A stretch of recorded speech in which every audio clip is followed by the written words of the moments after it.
Hey, DRB fam. Welcome to season 3 of Spiritual Growth Sundays.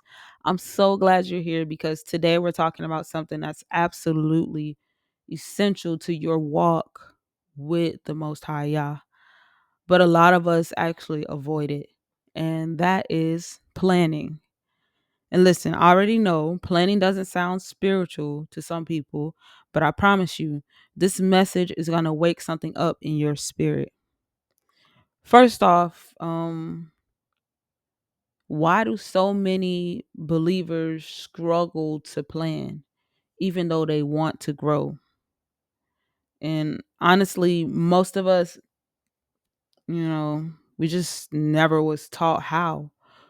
And we've been so used to living day by day in survival mode, reacting to life instead of preparing for it. We get stuck in these bad habits and old mindsets, and we don't even realize how much we're coasting spiritually. When you don't plan, you miss out. That's just facts. I've seen the difference in my own life. When I plan to when I plan to spend time with the Most High Yah, my whole day shifts. But when I don't, I feel it and I miss something. And it's disappointing because I know I had a say in the matter. I could have chosen better. I could have planned better. And that's why we're talking about it. Because once you know better, it's time to do better. See, planning isn't just about getting organized. Planning is an act of faith. It says, I believe that Yah has a purpose for me, and I'm going to make space for that purpose to grow. Proverbs 16 and verse 3 says, commit your works to Yah, and your plans will be established. That means you need to have a plan and then give it to Him. Yah can't direct what you haven't even started. When we don't plan, we're not just being lazy. We might actually be showing a lack of faith.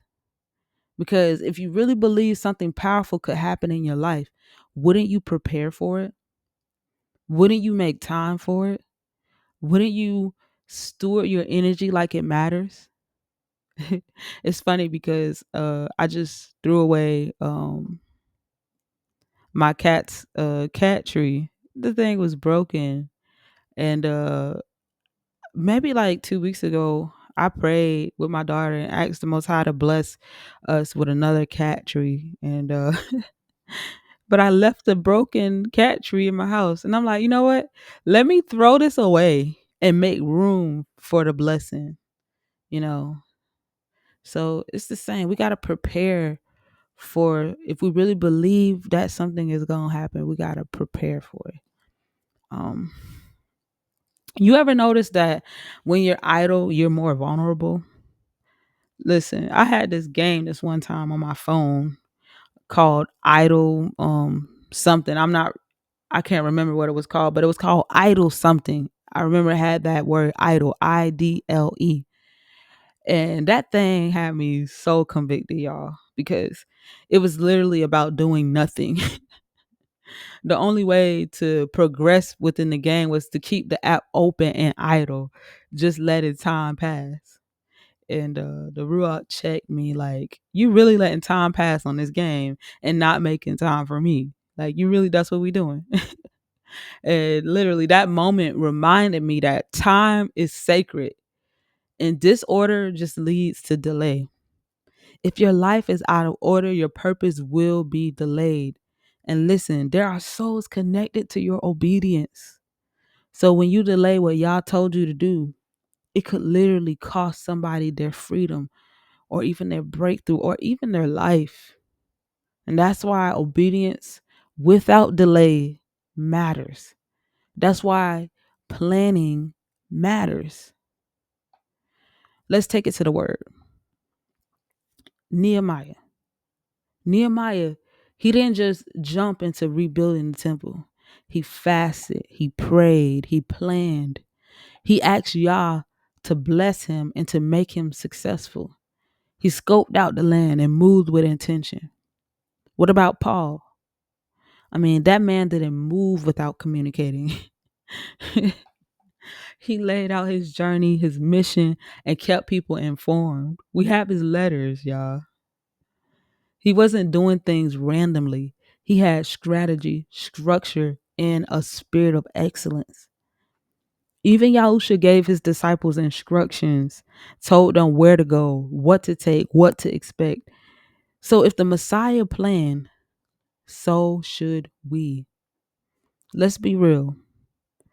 If you're not planning your time with Yah, are you really prioritizing him? We say we want to grow. We say we want purpose, but our schedules don't reflect that. Our energy doesn't reflect that. And here's the truth. If you think you see clearly, you might just be blind. If you think you've got a great relationship with the Most High Yah, you might need to check again. Because the closer you get to him, the more you realize I am nothing without him. I want you to feel so convicted about how you're using your time. Why? Because we're all going to stand before the Most High and have to give an account. And that thought should stir the fear of Yah in us in a healthy way.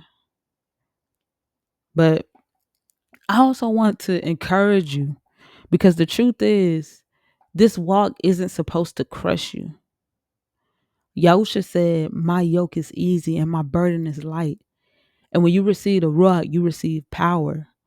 The power to plan, the power to obey, the power to walk in truth. You're not doing this alone. So here's where to start. Plan to pray.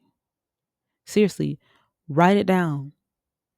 Make intentional space to talk to Yah like a real person, because he is. Ask him questions. Why am I here? What do you want me to do today? And sit in the silence. Read the word. Let him speak. And then write the vision. Habakkuk 2:2. Make it plain so you can run. And in the comments, tell me, what's one area of your life where better planning could help you grow spiritually? Hallelujah. If this hit your spirit, go ahead and like, subscribe, and share it with somebody who needs to stop playing with their time. And let's grow together. Don't just watch this. Walk it out. You already know what time it is. Do right by you. I love you. I'm out.